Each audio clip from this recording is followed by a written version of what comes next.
Hello and welcome to The Current Thing with me, Nick Dixon. And we thought we'd do a little election special. This is the day after the election we're recording this. It's an election reflection with our old friend Rory, aka Radical English Gentleman. How you doing, Rory? I'm good, thanks. Amazing to be here. Love to be back here post election day. What a night. Yeah, thanks for having me back on. Always love coming back on the show, getting a cheeky bit of hate from your audience. Some people think we're right, some people hate me, but as I always say, I love everyone who listens, and thanks for letting me be here. I love the way you talk about when you talk about, oh, it was a great night. Because of the way you look, because you're like a young guy with a shaved head, it sounds like you're talking about clubbing or something. Like I was absolutely buzzing. Like the Lib Dems just crushed it. Because it's kind of weird that you like politics. You know what I mean? You look and sound like a normal Zoomer, but you're not because the stuff you're into is weird. Yeah, I'm not normal in the things I like. Like my Friday nights consist of nowadays kind of herbal teas and stuff. I'm really into that. Or like I love going to just doing stuff like that. Those clubbing days are behind, but politics, change, like big ideas. That's what life's about. Not just indulging in these hedonistic pleasures of life, but some real things that actually mean something, like politics. I think everyone should be engaged with. And the great thing about politics is, even if it's boring, it doesn't matter to an extent, because what you're indulging with is something where, even if it's boring, it's worth indulging in. And that's why I love politics. I'd say it's the future, it's culture, it's life. There's no escaping it. It affects your life, it affects how you live, it affects everything. All right. Nice call for political engagement from Rory. You sound a little bit muffled on the mic. Or look like you're a bit too close to it. But anyway, you have to produce this anyway, so do what you think is right. I'll I love sit back I a bit. love that you've already got the herbal tea reference in. We got mocked for that last time. We do herbal teas on this podcast with Rory. And yeah, like you say, you're a bit controversial because some people think of you as very woke, but I think it's good to get your take. And it'll be a good fun episode. And if you want the full episode, go to nickdixon.net, where we have all the full episodes with people like Carl Benjamin and Ben Habib, since we're talking about politics. We just did one with Connor from Lotus. It was very good. We just did one with Eric Kaufman. We did Oren McIntyre. Full episodes available at nickdixon.net, and my articles, which I'm going to write more of, I hope. And it's £5 a month. It's the price of like a posh coffee in London, or probably a quarter of a pint. And Rory, where can they find you, just quickly before we get started? You can find me at the Radical English Gentleman absolutely everywhere on your listening platforms, Spotify, Apple, and also at Reg Podcast on Instagram, or at Rory Podcast on Twitter. All right, cool. I'm always going to blow up soon, guys. I can feel it. So get in there now. All right, well, let's just start with the election. I mean, the big thing, well, one of the big things to start with is the whole seats controversy, the sort of percentages versus seats. We won't get too dry, but there was a tweet from End Wokeness here, which sums it up quite well. And it's vote share versus seat share. Labour has 34% of the vote share, but 64% of the seat share. Conservative, 24% vote share, 19% seat share. Reform, this is the big one, 14% of the vote share, 1% of the seat share. Liberal Democrats, vote share 12%, seat share 11%. So they're just kind of ruthlessly efficient. So it's all about how you manipulate the first past the post. And Callum, formerly of Lotus Eaters, now has a channel called Britannia Politica. Our friend Callum says, story of the night, Labour 63% of seats, 33.8% of votes. Fewer votes than when Corbyn lost, deeply illegitimate. Con 18 seats, 23% votes. Everyone hates them. It's slightly different percentages, but it's the same principle. Reform, 0.6% of seats, 14.3% votes. Clearly been cheated. Lib Dems, 11% seats, 12.2% votes. Lucky vultures. SNP minus 34 seats. Goodbye SNP. So that's Callum's quite helpful summary.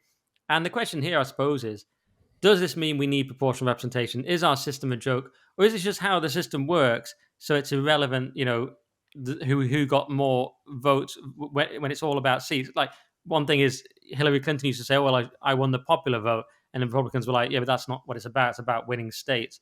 So, is it a reform wrong to complain about this? Is it just that these parties are geared up more efficiently to win seats? Well, I think the system's completely broken. How is it democratic that Reform can get millions of votes and get 4 seats? Well, they got 5 seats now because they did a recount of one of them. In what universe is that a democracy? Is that fair? I don't know what your view is of democracy, Nick, but with me anyway, I think, like, if people vote for someone, that vote should actually mean something. And I know in America, I think almost every election, the Democrats always win the popular vote, but they won't always win the actual vote. And I just don't think it's a good system. It doesn't serve people.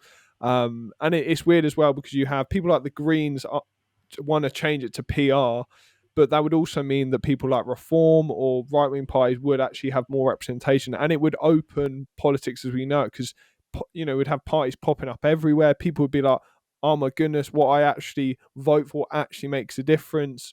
Like we can actually make change. Reform would become, I would say, number two, because these kind of hardline constituencies where everyone's just like, "Oh, I'm always going to vote Conservative," I think that would get diluted. And yeah, I think we need change. And if anyone can get that to happen, I think Farage can. With Brexit now, with Reform, the next thing I think PR, because you're going to have potentially Lib Dems, Greens, SNP, and Reform all back in that. And I think that needs to come next because it can't go on. I mean, and I know like historically as well, there was a time where I think the SDP got more votes than the current government, but they got like 50 or 20 votes or something. I can't remember the specifics of it, but it's shocking that that can even be a possibility. You can get more votes, but not win. I mean, how is that democratic, really? Yeah. Yeah, and that's what a lot of people are saying. Although Anne Widdecombe has a dissenting view within her own party, within Reform, she says, no, no, you get these ridiculous things like Italy where no one's in charge, it's all a mess, and she's against proportional representation. And one thing Ben Habib said about it as well is that you end up, maybe you do govern, but you've had to allow in people who don't agree with what you agree with. You've had to form these strange coalitions with your enemies, essentially. And so it's not so great because when you do govern, you're stuck with a load of weirdos who you didn't like. That's another take. Yeah, but I mean, with that, like, democracy's messy, free speech is messy. It's about the old school clashing of ideas, understanding different points of view, compromise. All these kind of basic parts of democracy have gone, and we just got apathy, we got acceptance, pessimism, and people like Reform can make an impact. And that can mean they're having a coalition with some weird party or the Tories or whatever. But I think it's better that we hash ideas out than not just suppress everything and have this just accepted like pessimism and terribleness of the current state of things. And I think that's the default, isn't it? It's like, oh well, politics is terrible. That's the kind of default position, um, which I think is shocking. I wonder if we'll have a Labour dictatorship now, speaking of democracy, but we can get into that later. But I do want to address that 5 seats because you're absolutely right. Just before we started recording, James McMurdoch won the additional seat for Reform, South Basildon and East Thurrock. And there are things I might miss, by the way, because I was up all night and then I went straight to the gym, then straight into this podcast. So I might have missed some things since last night. And James McMurdoch has won, and he follows me as well. Which is quite interesting. The real story of the night is that almost all the Reform MPs. I've now got all these MPs following me. Tice follows me. McMurdoch, Ben Habib. Two of them have been on this podcast. I just need to collect Anderson and Farage, and then I've got the whole set.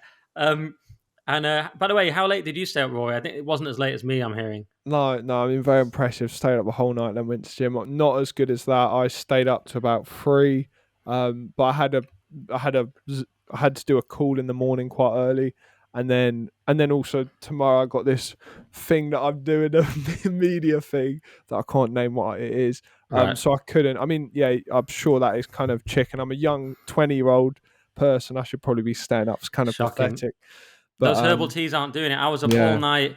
Those herbal teas aren't cutting it, mate. 3 is pussy time. I stayed up till the bitter end. And let's go through some of the big things that happened then.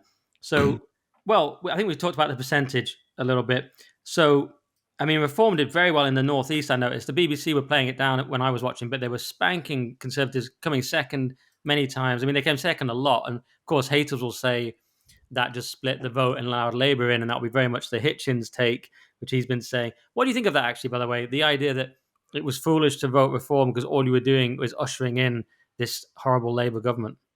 Yeah, I don't buy that at all because it's like it's this constant pessimism. It's like, oh, we can't allow something horrendous to happen, so let's vote just for something bad. It's this constant view of things, and I think Ben Habib and stuff said it best. We can't vote for I can't even remember what he said. He said something like, "We can't vote for failure, and we can't vote for a party that have broken Britain." And you can't vote for failure. You have to vote for what you want. I mean, is it that crazy to say that? And I think all these Tories who say that, the fact that your pitch is, "Oh, you're going to let the other people in," it's not "we're great." It's simply "you're going to let the other people in."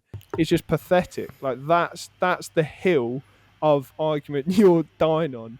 They're worse than us. Like, come on. Yeah, no, that is an inherently weak pitch. I agree. And when Sunak was talking about, oh, we could still get a hung parliament and all this, it's all very uninspiring. Who wants to vote for that?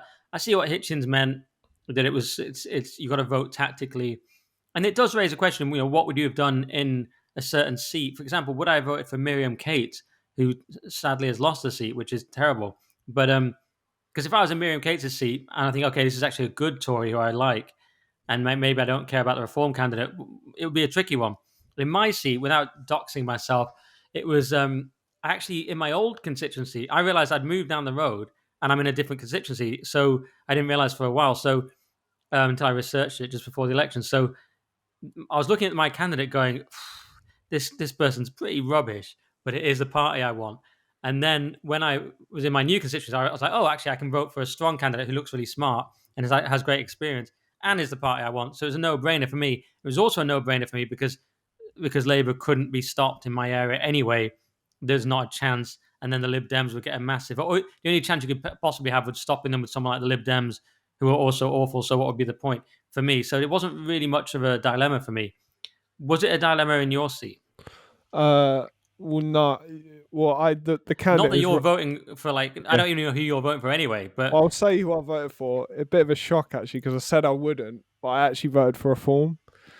I actually went and did it. The candidate who was running where I was, I knew someone who spoke to him and went to the hustings, and he actually said he's the worst speaker he's ever seen in his life. Um, in Portsmouth, where I'm from. So I didn't think he'd be great. I was voting for Reform as a movement, as a protest vote, as a revolt, as a party that's most along my values, because I thought about it, and I think your influence definitely had sway. Sway, because you spoke. I think you spoke about how I'm evil a bit influence. puritanical with things. It's like you have to be 100% there, or I'm not. And I kind of thought about it, and I thought, they want to investigate the vaccine. They're anti-lockdown. I like what they're doing with tax. I like what they're doing with small businesses. Like, if I got to pick someone, it's going to be them. And we had Penny Morder in Portsmouth North, and she actually lost, which is quite mad. So Portsmouth's become a fully Labour city, which is mad because before, famously, no Labour for a while, for ages actually. And so I just voted for Reform as a national party. He did terrible, I'm pretty sure here, but I don't know. I think it's a difficult one, isn't it? Because local politics is the key, and what change do you actually want in your constituency? But I'd say council, voting for councils is probably more important actually than the MP. It's more of a national thing, I'd say. Yeah, it depends what you want. You send a message if you vote Reform nationally that, hey, we hate the Tories and we want more right wing policies or things like that, and we like Farage, etc. So you can sort of send a message with the sheer number of votes they got, but perhaps that doesn't matter. Hitchens would say, well, that doesn't do anything. That's just silly. But it does send some sort of message. Although Reform are kind of a lefty party anyway. I did a provocative tweet a while ago about how Reform are a left liberal party and all the other ones are sort of far left and some of them are just batshit left. And that's the way I see it. They're basically liberal. We can get onto that in a second. I didn't reveal who I voted for. I said, obviously, as a deeply neutral TV pundit, I can't say who I voted for. My only hope is that we can reform the UK. I got 6.1 thousand likes. It's a very neutral tweet for me.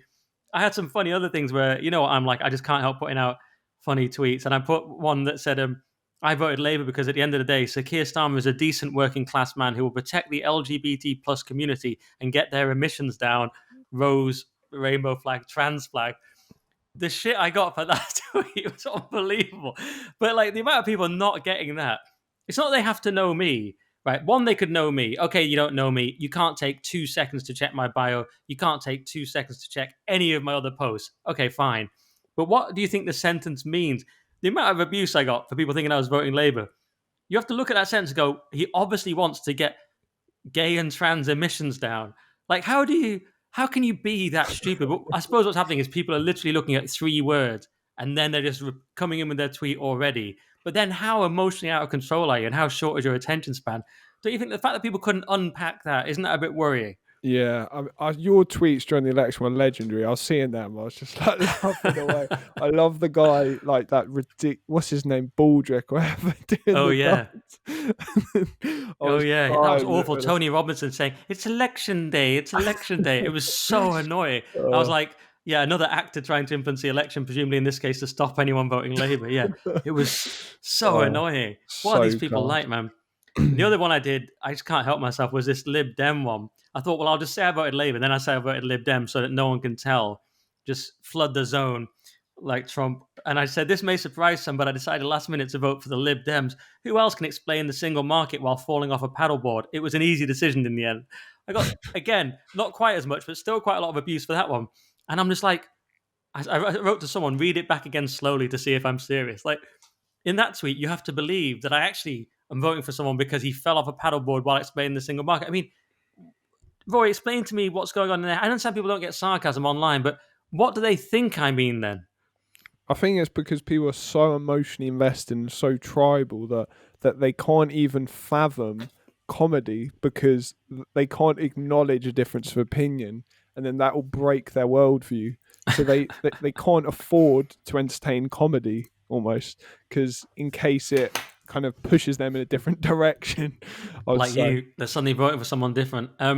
Yeah, I mean, I'll get onto that in a sec, but yeah, it just reminds me of Gary Delaney, brilliant comedian and a smart guy, and a sort of a libertarian. Actually, he would get these people correcting his joke, not correcting, but sort of adding to his jokes all the time. So he puts up a joke, and they're sort of classic one-liners. He's like the king of one-liners, and then someone else basically explains the joke with like three laughing emojis, as if they've thought of it. It's like, no, that is the joke, and he always says, "What do they think I meant?"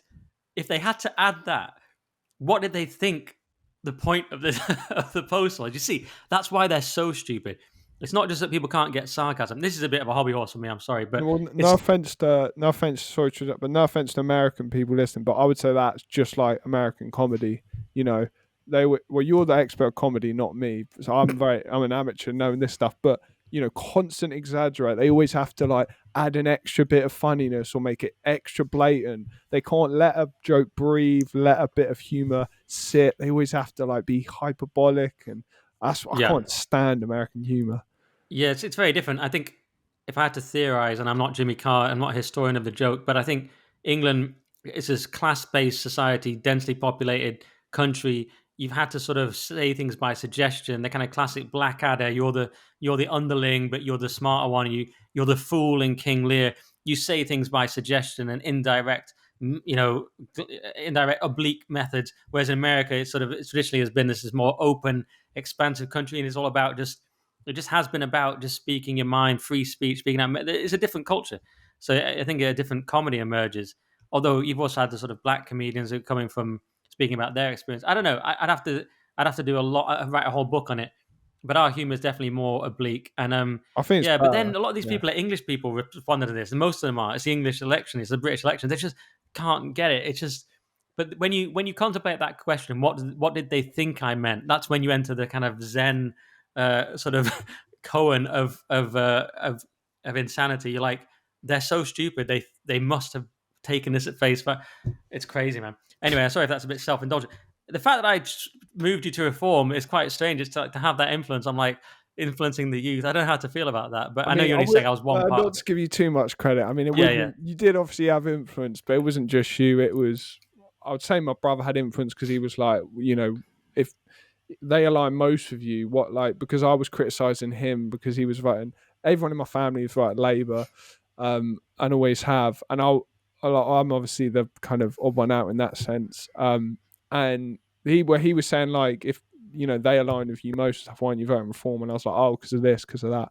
And then yeah, and I was proud to see like them get seats. It is a kind of, I was going to swear then, but I'm trying to be better now.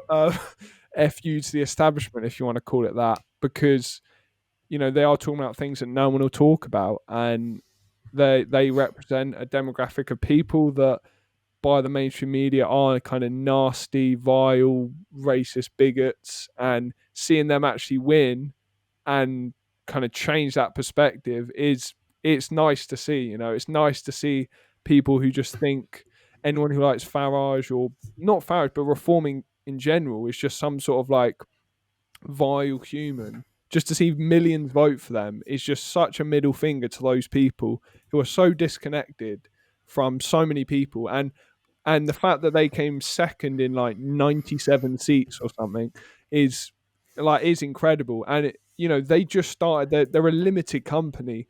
Well, I'm sure they'll become a party now, and as Farage said, democratize and stuff. But this is just the first election. Come the second election, if they're coming second in 97 after he's been leader for a month, once they're now established, they got a brand. Next election, even if it's just half, that's 50, 40 seats. Like, that's going to be massive. No, that's a great point. And Alex Salmon was saying it took the SNP 20 years to get where Reform have got. It's been incredible how quickly they've done it. But in another sense, Farage has been around a long time, and it's interesting, to reference your other point, to watch him become more and more mainstream. He was thought unacceptable at one point, and his rhetoric was a little bit less moderate, and he was just thought of it, and he is thought of beyond the pale by some, but that looks increasingly ridiculous. I saw Ant Middleton, of all people, saying "Good luck, mate" on his Instagram. It's become acceptable, maybe not to women yet, who still don't vote Reform. It seems, according to the numbers, but it's become acceptable to many people to vote for Farage and Reform. And I'm like you, I don't agree with everything they say. I mean, to me, they're liberals. I mean, they are 90s liberals. If you look at their speech that they just did, their conference, what was the warm-up music? It was 90s dance music, which is it's like a feel-good. Let's go back to the 90s. It was like, "You sure make me feel like loving you." It was Rhythm of the Night. I don't know if they had that one, but it was Dreamer, things like that. It was Too Unlimited. I was listening, I was going, this is hilarious. It's all 90s dance tracks. So in a way, Reform represent an attempt to go back to the meritocratic, colorblind 90s, right? And it's better than what we have now. I don't know if it'll work, but there was a clip on the Jordan Peterson Farage interview, which was going viral, where Farage says to me, what? People say to me, "What are you going to do for black people?" You know what I say? Nothing. Absolutely nothing. I couldn't give a damn if you're black, if you're gay. And he had this whole thing. And that's been thought of like, oh, he doesn't, it's been clipped down and people saying, oh, it's horrible. And because he's hating black people, of course he's not. They're the only party that believe in the colorblind meritocracy. What do you think to this statement? Every other party is explicitly anti-white and explicitly buys into racial identity politics to various extents. The Labour and Lib Dems and Greens completely buy into it. The Tories, with David Cameron bragging about, "We were full of white men, I did something about it." That was a Times article. They don't write the headlines, but it was a David Cameron article. He had his A-list, obsessed with getting diversity into the cabinet. So aren't they the only party that isn't explicitly anti-white? I mean, it's a strong word, anti-white. But they're the only one that doesn't. I've asked Toby this as well. And he tried to make it sound like I was making a different point about ethno-nationalism. I'm simply saying, aren't they the only party that believes in the meritocracy, doesn't believe in DEI, and DEI to me is inherently anti-white. So that's where I'm coming from. But anyway, what do you think? Yeah, I do agree with that. I think when you use the word anti-right, obviously there are certain connotations, so I guess that's why people are hesitant to say that. But yeah, no, I know loads of people listen to me now, be like, "Oh, this absolute woke little man." um, like with it, I would say they are like they're old school liberals in a sense. Like, it's funny in like, and the interesting thing with it as well is young people are now, not a lot of young people, but starting to vote for reform. Like, there were polls. I haven't looked at the results yet, but the polling before was they were second for like 18 to 24-year-olds or some crazy thing like that. I think men. I doubt it's women. But the shift we're seeing with young people, even just a little bit, is crazy because across Europe, especially France, you're seeing younger people becoming more right wing, more of a kind of rebellion against progressivism, a more kind of lean towards populism. Also, with the housing crisis in many countries, like, that's definitely attributing to that. But in Britain, it's kind of an anomaly a bit in the fact that young people are becoming more left wing and woke and progressive. But it's weird now seeing like the right actually making headway with young people, and I think that's really positive. And about like DEI and stuff, I do think that reform simply not being focused on these identitarian issues of like race, sex, and gender. I think is a great thing. And yeah, I would say they are the only party that actually are willing to say they're colorblind. I mean, you've seen them with crime. They're like, we need to just stop and search people and not kind of dance around this or base it off color. Just like stop and search and stuff like that. And the fact that they get pushback for that, I mean, how are we at a place where that, that, and you go to other parts of Europe, you go to France, you go to Netherlands, the stuff they say, and then you got Farage saying we need to not base people on race and everyone's losing their minds. Like, how are we in such a bubble where we think he's the extreme nutter? Right, that's what I mean. They're the only one with what used to be completely normal, which was the idea of the colorblind meritocracy. Mm. Now that's considered extreme. And on your point about young people, there was this JLP poll, and this was before the election, but it was Reform in second place with 16 to 17-year-olds and joint first with males. So 16 to 17-year-olds, 39% Labour, 23% Reform. Males, Reform 35%, Labour 35%. So when you look at the females, Labour 43%, Green 33%, Reform 12%, Lib Dems 8, Conservative 0. And you do go, okay, we need to solve this problem of women being socially conditioned to vote for parties that will actively put them in danger. I mean, whether it's through like obscene levels of immigration, whether it's through the trans issue, you're like, why are women voting for these lefty parties? And I just think my theory is women are more attuned to what's socially acceptable, and there's reasons for that. And they've been conditioned that Farage is bad, and they can't be seen to be associated with it. That's just one of my theories. But now that'll start to change as he becomes more legitimate. I don't know. What do you think? Or do you think women will ever come across? Some people say it's the lack of representation in major roles in the party. Yeah, it could be that, but I think it's also the fact that young men are becoming more anti-feminist, and people could say this is a kind of stupid issue to focus on, but I think it does play into the cultural and what's going on because young people aren't that grounded in what they're voting for.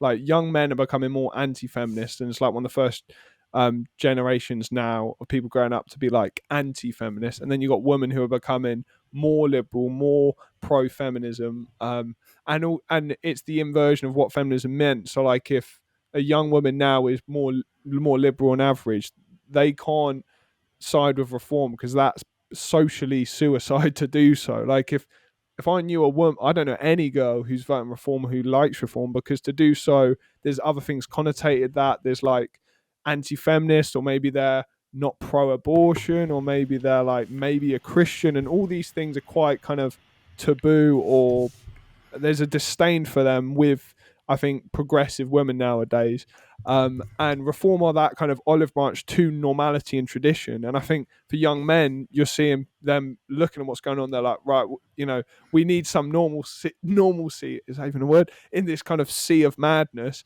But I think with girls, there is that push for even, and it's weird as well. Like it's very sad that people aren't still waking up to kind of the madness of what's going on with I mean, abortion to bring up. Like last year, we had the big in 2021. We broke records, the most abortions ever in I think recorded history or since the Abortion Act was introduced. And then uh, last year we had the record broken again. And the fact that that is not spoken about head and centre is absolutely shocking. And also, we had Liam Fox, who has been an advocate for Down syndrome babies, about how they're they are you can legally abort Down syndrome baby up to birth, which is absolutely a bit horrendous. I mean, that is literally eugenics. Anyway, I think he's just lost his seat, which is really sad. I'll double check that, but it's very sad that if that is the case, I do need to change that. Check that because stuff like that, issues of Down syndrome babies being aborted, or like I was in the pub the other day and I got into a massive debate with people mocking me on my pro-life stance and got really heated because I think these issues are becoming so foreign to young people and basic norms are just going out the window. But I've gone on a massive rant. No, it's a fair point, man. I mean, I worry very much about that, and I worry about assisted dying, which I've talked about a lot. But Starmer will definitely bring it in. But Sunak sounded like he would bring it in. So the Uniparty are kind of the same on these issues anyway. But yeah, certainly the moral issues of pro-life and assisted dying, and I think we lose on both of those. I think compared to the general public, so it's not going to be great. Um, on the women point, yeah, they have Belinda who's been on this podcast. They have Alex, and maybe they'll get more women in there. They've got Anne Widdecombe. And just to finish on the seats, 13 seats was predicted at the exit poll, which would have been huge. but 5 is still pretty huge, still a massive impact. So I think we agree that reform have made a massive impact there. What will it actually do? Pete North, who's also been on this podcast, was tweeting to me, "Yeah, what will it actually do?" But I said, like, well, at other times, I said maybe it'll. I said maybe at least force the Tories to be less rubbish. And then he's like, "Yeah, but the Tories will mess it up." And I'm like, it's very hard to beat the kind of, I call it the Hydra of Pete's black pilled Hydra, because whatever you say is always a negative, and I can't live like that because my life's miserable enough as it is. So I have to find some hope in reform. Maybe it's crazy, maybe it's naive, or in the Conservative Party getting their act together, a bit of both, which probably will happen. We can talk about that. So, oh, and let's just talk about the Farage massive win. So I've got a list of just crazy events happening tonight, or just big events. The Farage win in Clacton was huge, and so many people. I was looking for all my receipts of people who said that he couldn't do it and wouldn't do it. I found a really great one of a guy who had based his estimations on a BBC studio audience, which is always a dangerous game to get into. And it's sorry, I just got a reply as we just were recording. I got a DM from Tate, so it makes No me laugh. way, I'm not going to repeat really? it, but it was hilarious. Blimey, I'll tell blimey, you after. blimey. Shall I put that in the paid content? They'll put that at the end. And nicknixon.net, pay just £5 to find out what Tate said in my DM. Can you do stuff like that? Is that I mean, is people that like be really interested, dodgy? won't they? Huh? People be interested to fair what. Yeah. That's a new service. Cash for DMs.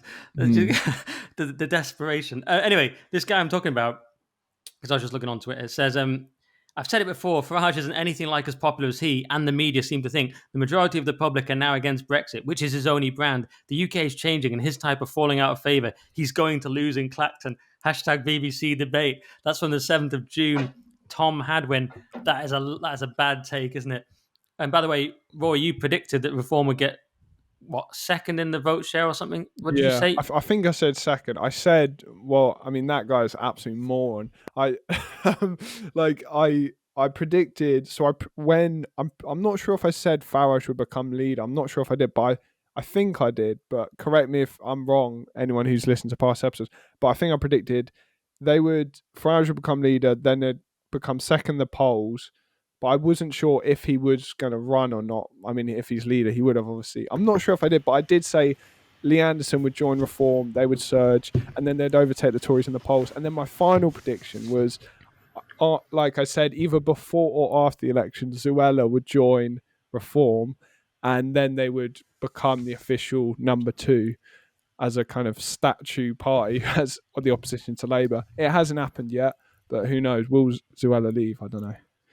Well, it's looking much better than this guy's prediction. And he was basing it all on a BBC audience. And so he didn't realise. And Farage won a crushing majority in Clacton. I mean, it wasn't close. It was crushing. And you just sort of knew he would, if anyone who's sensible. And yeah, I mean, was that what you expected? I was. I mean, I thought to the start of it when I saw like the kind of history, I was like, this is going to be absolutely wild if he actually wins this. And then I started seeing more and more people out there, him doing his amazing campaigns. I mean, the team around Farage for his social media team, like the videographers, did an absolutely phenomenal job. The stuff they were putting out, I thought was absolutely class. And then, I definitely thought kind of halfway, yeah, he's got this in the bag. And then the polls came out, and I was like, blimey, he's actually going to win, kind of thing. And it is incredible. Like, people can deny all they want, but here's a man who wasn't even like running to overturning a big majority. I mean, it's quite something to go from like zero to hero almost. And say what you like about him, but he represents a lot of people. And I'm not the biggest fan of Farage. I don't like how, for instance, with Reform, I support Labour adding VAT on private schools. I like what they're doing with that. There's definitely parts of Reform I don't like. I wish they were doing that policy. I don't certain issues with immigration I'm not a fan of, but overall I think they're good. Yeah. Yeah, and just to look at those results, Farage got 21,225. Giles Watling was the Conservative, 12,820.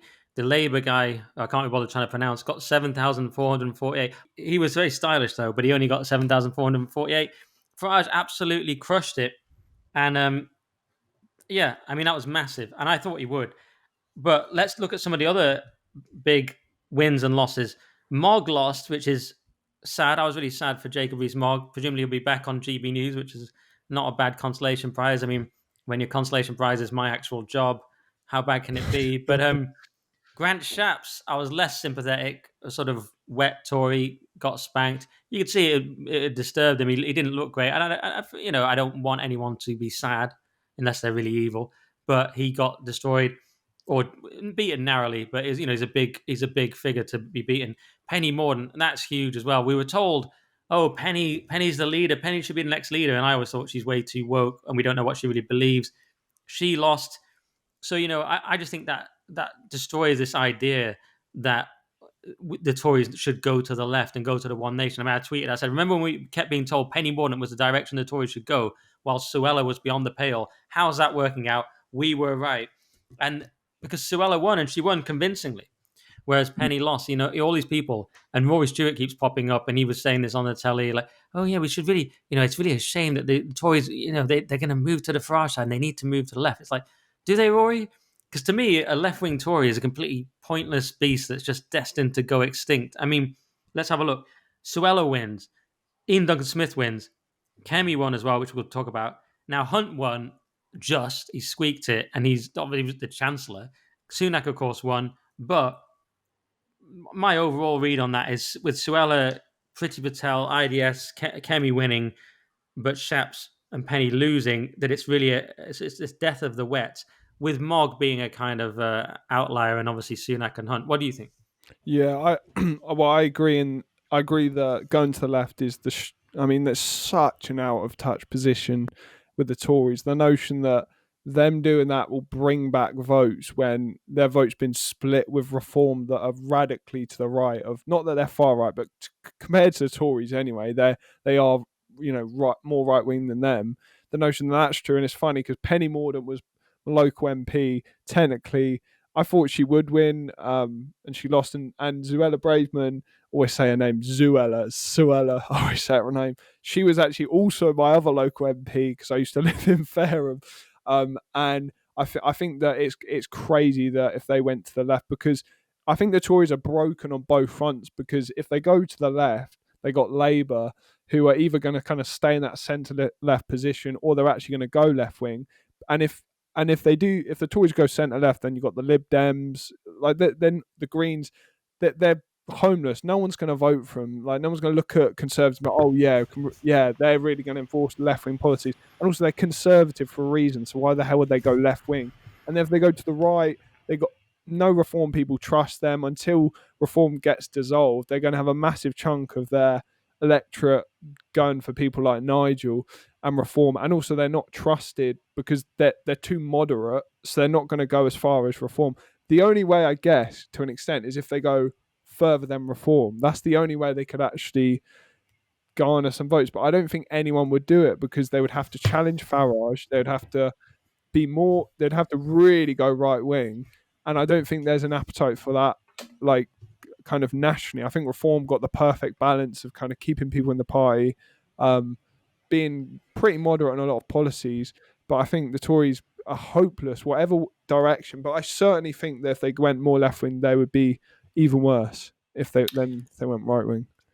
Well, I certainly agree with that, but can't they just basically imitate Reform? I mean, won't Suella just be the sort of, Reform, but with the infrastructure of the Tories? I mean, Reform now will get a bit more infrastructure because they got their seats. They'll have a bit more funding, which Ben Habib's talked about. But Tories are still the established brand. If they sort of imitate Reform, is that not the way they'll? I mean, of course, they've got the Wets trying to push them the other way, so I don't know. I mean, how would they imitate Reform, though? I mean, I guess they could copy their policies, but they don't have the trust at all for that. And Suella's one person, obviously Kemi and some others, but I I just don't see how that's going to work, really, because Rishi tried to play that game and it's completely failed. So they need to find a new identity, really. I Yeah, it's don't very know. interesting to see where it's going Yeah. to go. I haven't thought about that much myself. We're only on the day after. Mm. What did you think too? But I think, probably be Suella versus Kemi for the leadership.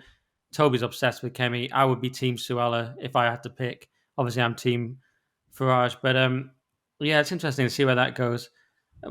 Suella wrote this. I thought Suella might defect to Reform because she wrote such a strange article on the eve of the election that we need to be. It was like a pro-reform article saying we're hypocrites to attack reform because we had Frank Hester funding us, and it was very pro. It was like she was already in Reform UK. But let's see what happens. What do you think to Sunak? So Sunak, of course, has resigned as leader, and he did a fairly emotional speech. Not Theresa May level. He didn't cry, and his wife was there, sort of quite weirdly in the background. Did you see it? She was sort of stood there in this strange black and white dress, looking very kind of looking quite strange. Someone described it as as if she was a sort of a ghost. I'm going to find out how they put it. They said he looks like he's being haunted by the woman he ran over, and that was incredibly accurate. I mean, it's harsh, but it looks like a horror movie. She's just there at the back, like a ghost in a horror movie. Quite weird, but he's always manages to get the optics wrong, Sunak. I mean, he had the wet speech when he was soaked when he announced the election. Why did he even announce the election early when the one advantage he had is he could decide when it should be? He could have waited and tried to claw back more votes, but he announced it early, which was a big mistake. Not that they'd have won anyway, probably. And then he announced it in the rain.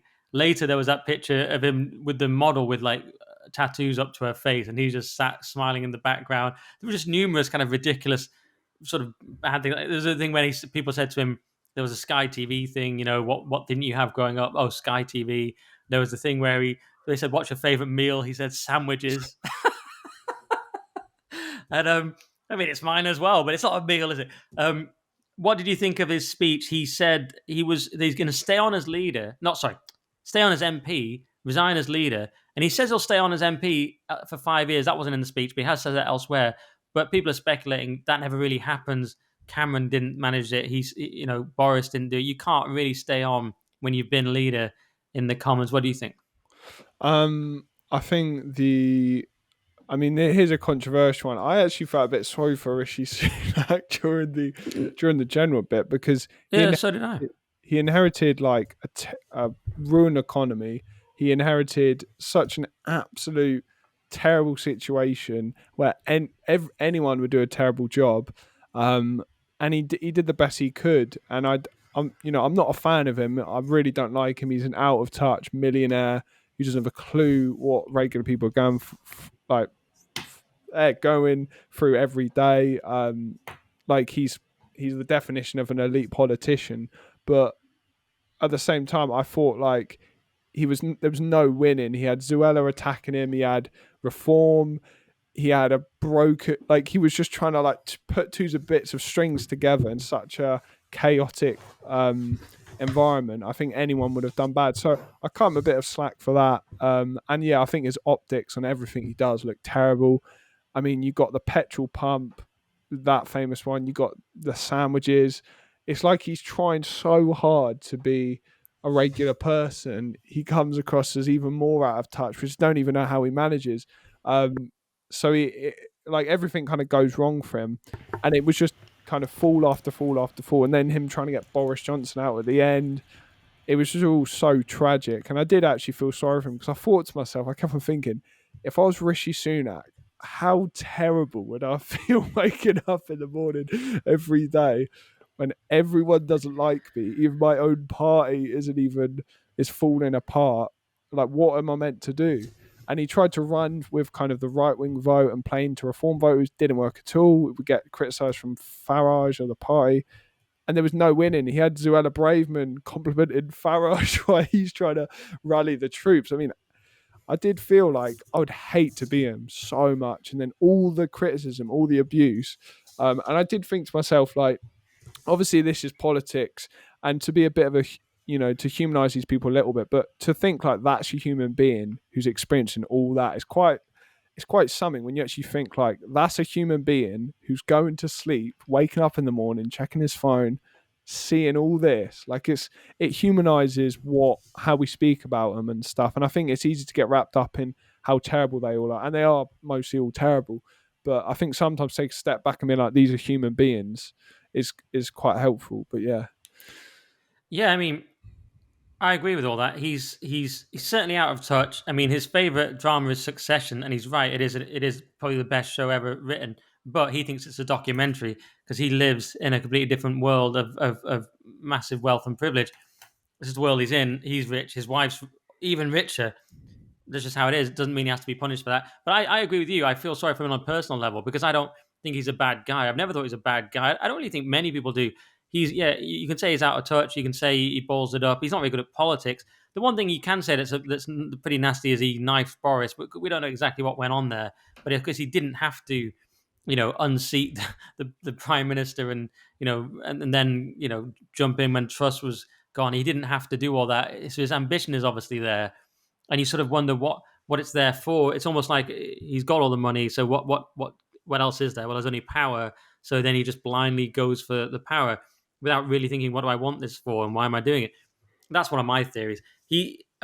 Another way of looking at it, a more generous way, is the way that Dominic Cummings has spoken about him as a highly intelligent person, much smarter than most politicians, but and quite industrious, and wants to get on and get things done behind the scenes, but just doesn't suit the theatre of politics at all. It doesn't have a story behind him. He doesn't suit that part at all. He doesn't seem to want to do that part. Whenever he speaks to me, he seems like someone who's been interrupted doing some important work and now has to explain it to some idiots when he goes on question time things. And that is what he's literally doing. But he's like, no, but you see, this economic policy will blah, blah, blah. Like, he's there doing economic policies that he believes will give people a slight edge, on their tax or something. But everyone just, it doesn't connect with people at all. And you could say Farage is the opposite. He's perhaps, criticism of him would be that he's style over substance. Rishi is, we don't know if the substance is there or not necessarily, but he seems like he's probably substance over anything else, though the substance was also in question. Starmer's perceived as the guy that has the substance but not the style. Rishi's perceived as having neither. Maybe he did have substance, but we'll never know. Anyway, I basically agree with you. I felt bad for him on a personal level, but is he going to? There's rumors he's going to go to Santa Monica now. I don't know if that's true, but he's got a house there, and he could go and swan around in America. He says he'll stay with his constituents. Let's see. What would you do? I mean, would you stay and grind out an MT for 5 years when you've been humiliated, or go off to your $6 million house in Santa Monica? You know what I mean? I would. I mean, it's easier said than done. I'd try and stay in my constituency because I think, you know, kind of chasing highs like that. I don't think you don't really have. You know, it might be great for a few months, but then it's just a nice sunny place. It's not. Um, I don't know. It's difficult. I actually believe you would do that. There's not many You people I believe if they said that, but I actually do believe you'd do it. what? Go to I mean, Santa you're a guy that Monica? you like to go off to like Christian silent retreats. I mean, you would stay and do the hard thing, and you'd be like, "No, it's the right thing to do." And you're such a I don't know Christian, Rory. That's about what you'd that. do. Thinking very high of me there, Nick. Bit too high, I think. Um, yeah, like it's a difficult one, isn't it? Because I'm sure, like to an extent, he must be interested in politics a lot. So maybe it's the thing that will You keep him know, going. But he'll be so humiliated and annihilated that maybe it's like it'd be too depressing. Like speaking to constituents after running the country. I don't know. I think power and fame kind of corrupts any man to an extent. It's just if you kind of allow. I don't know. How much you allow it into your life, I guess, is the question. Because I like to be prime minister, to actually really deep that, have people like worship you. Because even if you're terrible, people do still like bum lick you and stuff. Sorry to use that word, but like I don't know. I've really been thinking on a human level of how like being even an MP, having you're the person everyone runs to. Like, and I spoke about it a bit before, but it must be difficult transition from that. Having people listen to you at the drop of the hat. Everything you do is important to like, oh, what milk should I get? Like, it must be such a weird transition. So maybe I think he should stay in his constituency and be the noble thing to do. But also, I mean, there's a famous story of him closing down a local swimming pool because there's not enough funding while getting his own private swimming pool built. So I'm not going to shed a tear for him in that sense because there's millions of people going to food banks living in poverty. I'm not going to feel sorry for him because he has to speak to a few people in his constituency instead of going to $1 million house. There's more vulnerable people to worry about, but anyway, yeah. all right. Well, that's the take on Sunak. I mean, we pretty much agree. How about Corbyn? Jeremy Bernard Corbyn won a pretty stonking majority as an independent. I suppose that was kind of inevitable. He's loved in his seat, and doesn't really matter that you say he's independent rather than Labour. He was always going to win, and maybe it shows to some degree. Although Galloway lost, maybe it shows though to some degree people outside the system. Although Corbyn has been leader of the parties, he's not really a total outsider, but in some way it's the kind of what we see in Europe. We see the left and right doing better with the centre not doing better. We didn't see that, of course, here because all these people are for some reason voting Labour, but we did still see that people like Corbyn, people like Farage, both of them won crushing victories, though not Galloway. What do you think to any of that? All right, that is the end of the free episode. But if you want the full podcast, go to nickdixon.net for all the extra content, all my articles. That is my Substack, nickdixon.net. And we need your help to keep this whole thing going, keep the lights on, this amazing production, hiring people, etc. nickdixon.net to support us. It's £5 a month, which is about the cost of some sort of fancy latte in London, or there's a slight discount if you get the yearly option, or it's just £5 a month. So we'll see you on nickdixon.net, and thank you very much.